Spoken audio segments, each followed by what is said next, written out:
Claudia, at the age of 27, you had a near-death experience during surgery. Would you tell me how this came about? Yes. As a young adult, I suffered from persistent headaches, and it wasn't easy to find out what the possible cause might be, so I finally had to see an ear, nose, and throat specialist. He found that my paranasal and frontal sinuses did not have enough space to drain fluid, which was in fact the cause of the headaches.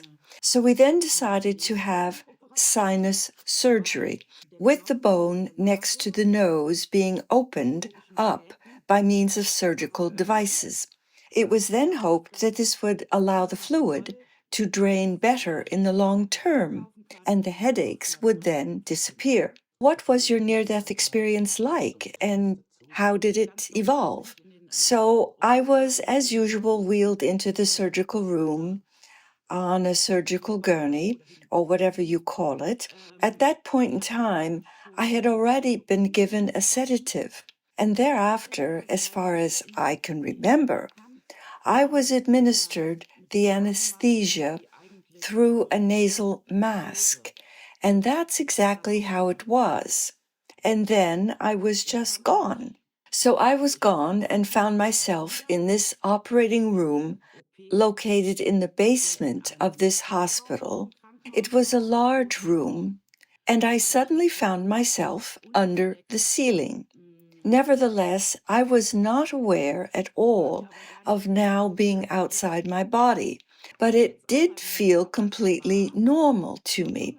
So I was looking around, and when I say I, it wasn't my body that was seeing this, but I will try to describe it that way. I felt like a glittering cloud hanging below the ceiling, and I was looking at the whole of the surroundings, thereby discovering many details.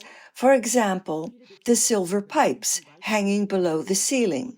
Everything was bathed in a light that I would describe as glittering blue and white, and I saw these metallic pipes very vividly. My attention was then drawn downwards, where I saw myself, but not really realizing that it was me. My attention was rather focused on the anesthesia nurse, who seemed to be having problems with the dosage she was administering. I then heard the physician say to her, "You have to reload," whereupon she felt stressed. So then it was as if at the moment when I felt the nurse's fear or anxiety, I was directly with her, as if through a kind of Zoom camera, and I could feel her feelings, her fears, her worries about the dosage possibly not working properly, as if they were my own feelings. So I saw that she was making some adjustments. At the same time, I saw this screen on which the heartbeat was being recorded. But I can no longer say what exactly I saw there. Then I was very busy.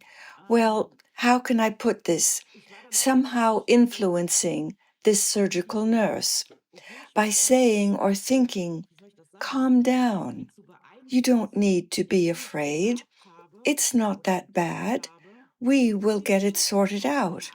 At the same time, I took this situation as simply interesting, not at all understanding all the excitement. The physician performing the operation was occasionally scolding the nurse also. I then moved toward him, too, having a quick look there as if through a camera zoom, and I felt his aggression, or shall I say, unlike the nurse, he was aggressive and she was worried. But maybe this was also because it was just an important operation for him, But inside, I had to distance myself from him because his aggressive behavior toward the nurse did not do me any good. So I moved back again to her.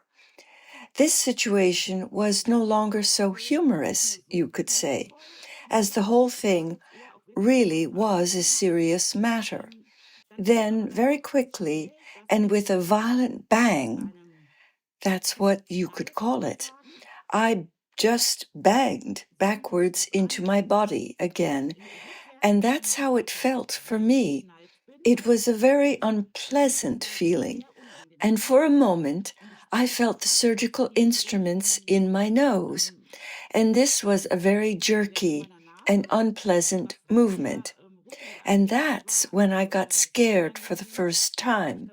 Well, this was a very brief version of this story, even though all the details cannot be reproduced very completely. Let me come back to your description of seeing yourself as a glittering cloud, even though you were hearing very well what was going on, and even though you were able to see very clearly. To put it in figures, my perception was 100 or 1,000 times clearer than the perception that we have here in our earthly bodies. I was able to turn around. I saw everything, as I said, including the feelings of the nurse and the physician. You just cannot put it into words. Until now, I used to believe that I had had an out-of-body experience. But maybe it was a near-death experience without me seeing the light that others normally see. But I can well imagine that if this situation had lasted longer, it would have continued. I think it was really a very short moment when the dosage was not right. I mean, they are professionals, aren't they? Who do this sort of thing, such operations, and maybe this was just a small mistake, and it all might have been a matter of seconds. In those seconds, however, I saw everything, as if it had been half an hour or something. But it really could not have been this amount of time, because in this case, I certainly would have died. When floating on the ceiling in the surgery room, how did you feel? First, I felt amused about the situation, but at the same time, I was totally self-confident. I was just myself. Whereas in normal life, you often do not at all feel that self-confident. But at that moment, a great sense of humor overcame me, so I saw this situation as amusing, because probably I did not even realize that I was outside of my body. And this, in turn, showed me that we exist, whether with or without a body. What impact did this exceptional experience have on your life? The thing is that this experience has come back to my consciousness only years later, triggered by all the near-death accounts on YouTube. I often watched those videos, asking myself, why am I actually doing this? Realizing that I had experienced something similar myself. But at that time, when I was younger, this was not a priority for me because my life had changed a lot at that time. I had met my husband back then and was pregnant with my daughter. And this experience moved into my subconscious and was therefore just simply no longer there for me. What I also can say is that as a child, I used to always be a spiritual, sensitive person anyway. And now, over the years, I am becoming more and more aware of how sensitive I am when it comes to dealing with other people. Whether this is due to the near death experience or whether it has always been like this, I didn't know. I don't know. But I think that people have lost a certain sensitivity in dealing with one another. And I can just say that for saving the world, it would be tremendously important for us to be more empathetic with other people without judging them. Of course, this happens to me from time to time in life, just as it does to everyone else. But you can basically say, through relevant experience, that words can trigger so much in another person. As the example of this physician and the surgical nurse shows, that we should finally think about what we humans do to each other. And that's why I think we should all be more considerate of each other. That's what I can say as to this. And do you believe in life after death?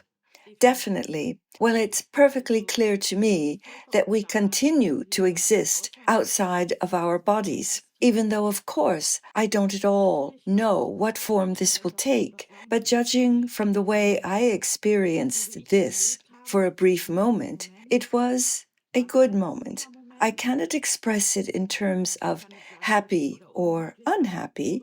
It was just simply pure being, existence in itself, being aware of oneself. So I am sure that life will continue, but like most people, of course, I don't know how. Claudia, thank you very much for the interview.